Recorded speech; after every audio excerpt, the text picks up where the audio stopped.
Well, hello algebra students and seekers of truth.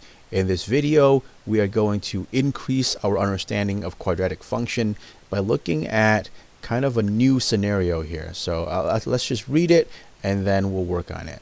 F of x is a quadratic function. So when we know that it's a quadratic function, it either looks like this or it looks like this, right? The general shape of it, whose graph crosses the x-axis at x equals 2 and x equals -5. Write a formula for f of x, then draw the graph and its vertex, then draw another graph that meets the same criteria. So we've got a lot to do here, but let's just go slowly here with what we know. So we know it's a quadratic function, so it looks like one of these two choices, and it crosses the x-axis at two different spots. So let's just draw a accurate picture of that to help us understand what's happening here. Okay. So we know that it's a quadratic. It looks like one of these two shapes. It's going to cross the x-axis at x equals 2, and it's going to cross the x-axis at x equals -5. And we have to somehow create a formula for this. Okay. And there's a lot of different ways to do this. You could try to figure out where the vertex is first, and then figure out the equation. That's not a bad way to go about it. You could also maybe think of another way that uses the x-intercepts directly. So I'm going to show you both methods here. So first, let's just understand and connect this to the idea of the vertex. Okay.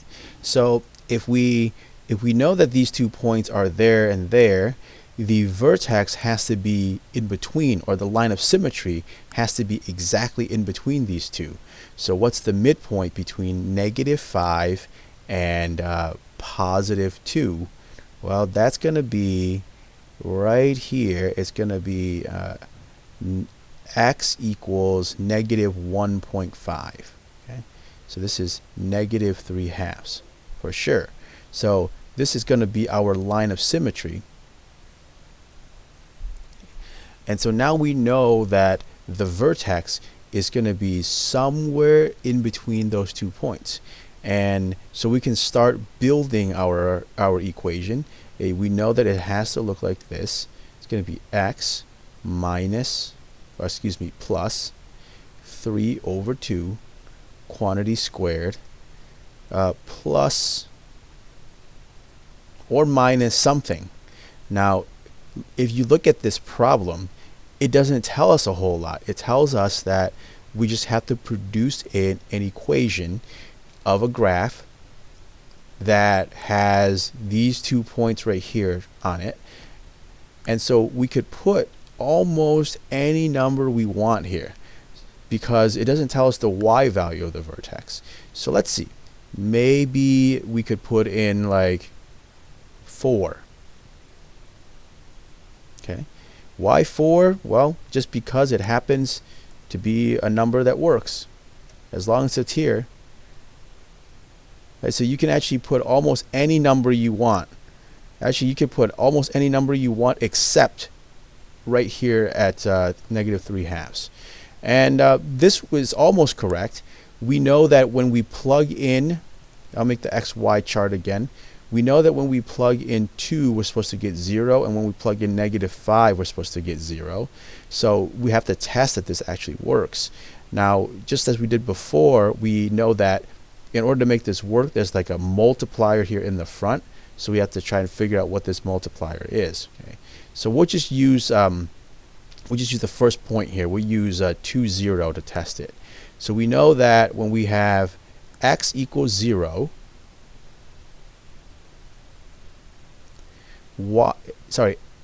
x equals 2, excuse me. When x equals 2, y has to equal 0. And now we can slowly work this out. 0 equals a. Okay, 2 plus 3/2.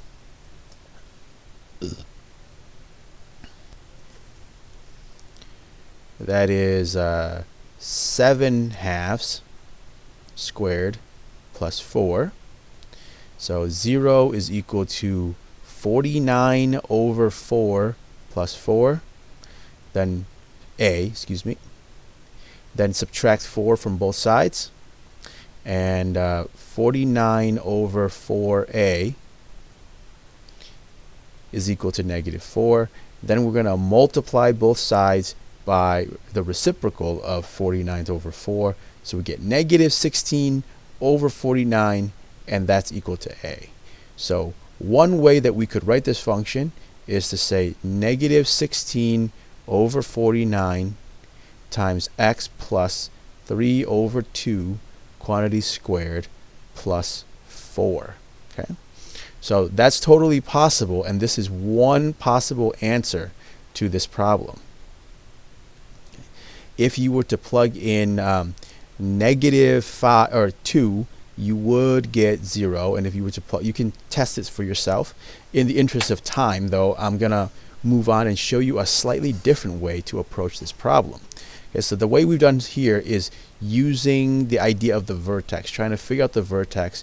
We don't know exactly where the vertex is, but we get a choice here. We're not told that the vertex has to be anywhere. We're given a couple very simple criteria. So I just made up this 4. Now you could redo this problem. You could put a 5 or a 7 or a 50 back here and then solve it, and you get a different parabola. Now let me show you a slightly different way, though. I'm going to concentrate again here on these 2 red dots. I know that when I plug in 2, I should get 0, and when I plug in negative 5, I should get 0.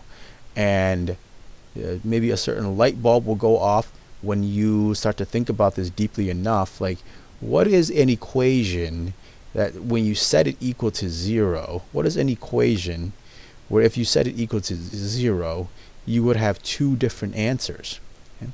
So it is this type of equation, right, where you have 2 factors and you have 2 expressions, one in each of these parentheses, and you can set each of them equal to 0. So one way to say this is you can say x minus 2 times x plus 5. Right? Because if you look at this, the solution to this problem is 2 and negative 5, and that's exactly what we have here. So I can write this formula, I can write another formula like this a lot faster. F of x equals x minus 2 and x plus 5. And this expression, well, this function also meets the same criteria. It's written really differently, but it also works. Okay? And so if you look at this approach, it's a lot faster. You know for sure that if you put in 2, you're going to get 0, and if you put in 5, negative 5, you're going to get 0, and that's going to satisfy this requirement. We actually don't have to know what the vertex is. We don't really have to try and figure out what the vertex is to do the problem this way. Okay? So there you have it, a slightly different version of the problem and a couple different solutions that we have here, a couple of different approaches that we have here to solve the problem. As always, keep working hard, ask for help when you need it. Thank you for watching, and have a wonderful day.